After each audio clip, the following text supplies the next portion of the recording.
So I think we can all agree that 2020 has been a pretty crappy year. So let's just take a quick moment to pay respects to anybody and everybody, including you and me, that has had to live through this crappy year.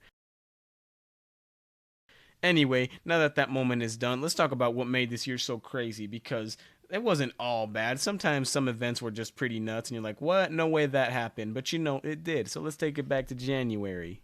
So right off the bat, it's already chaos. Okay, the entire country of Australia is on fire in January. Okay, the bushfires of Australia covered a very large portion of the country and destroyed much wildlife and even killed some people. It was disastrous. Like seriously, but you know, eventually the fires got taken care of and everything ended up good, right? Or so we they would have us think, you know. But then threats of World War III started popping up everywhere, with tensions between Iran and the United States skyrocketing after the assassination of Iran General Qasem Soleimani at the hands of U.S. troops. Thankfully, it didn't happen. Things de-escalated eventually, but you know me, I was never worried. They wouldn't start a world war over the death of one guy. I mean, that's ridiculous, right? And speaking of ridiculous guys, President Donald Trump was also impeached, and I totally forgot why this happened, but according to Wikipedia, Trump's impeachment came after a formal House inquiry alleged that he had solicited foreign interference in the 2020 U.S. presidential election to help his re-election bid,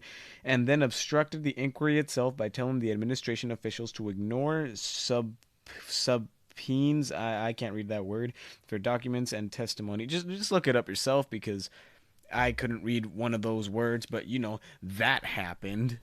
And at around this time, there's also this new disease that's really making waves over in China. But you know, we'll be fine. Like, what could possibly happen? That's across the world. People will figure things out before that thing reaches us.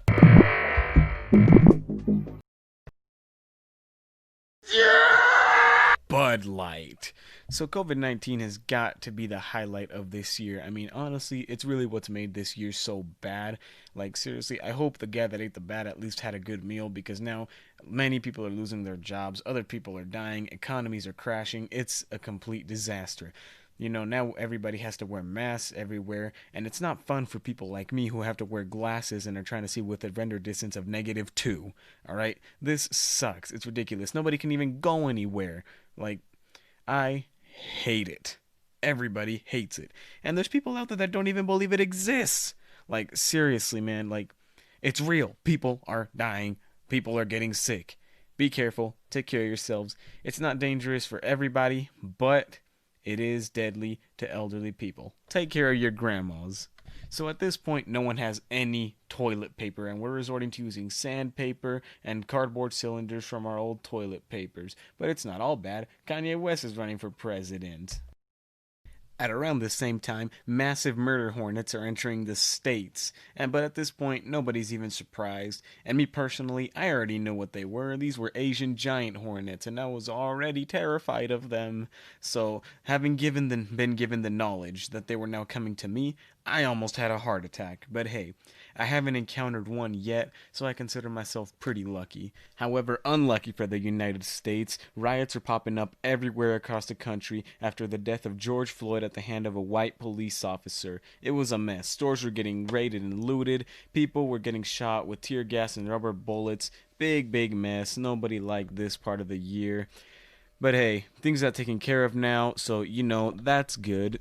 And what's also good is that after this, not too many majorly crazy events happened. Like, things got pretty calm after this. A few things that I forgot to mention throughout the video, mainly because I don't know when they happened chronologically, was the explosion in Lebanon. Prince Harry and Meghan Markle quit the royal family, which I didn't even know was something you could do. Everyone turned into a cake, Popeyes ran out of chicken, and an anime girl got the best-selling album worldwide on iTunes. What? So it seems like VTubers are everywhere now. I mean, for Pokemon trying to become one, Call Me Carson straight simping for them, and former US President Barack Obama following the CEO of Hololive on Twitter. In case you don't know what Hololive is, it's a very popular VTuber group. It would seem that VTubers are everywhere now. And in case you don't know what a VTuber is, it's basically just a YouTuber slash streamer slash entertainer slash whatever that instead of showing their real face publicly will instead use an avatar. These avatars tend to be anime, but I don't think there's any rule against that.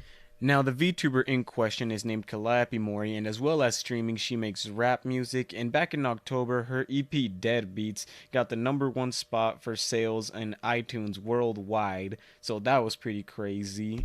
And I've listened to it, and if you really want to know what I think about it, well, it's the music's not for everybody, certainly, but at least you can appreciate the production. The production goes really hard. Shout out to Kokoro Beats.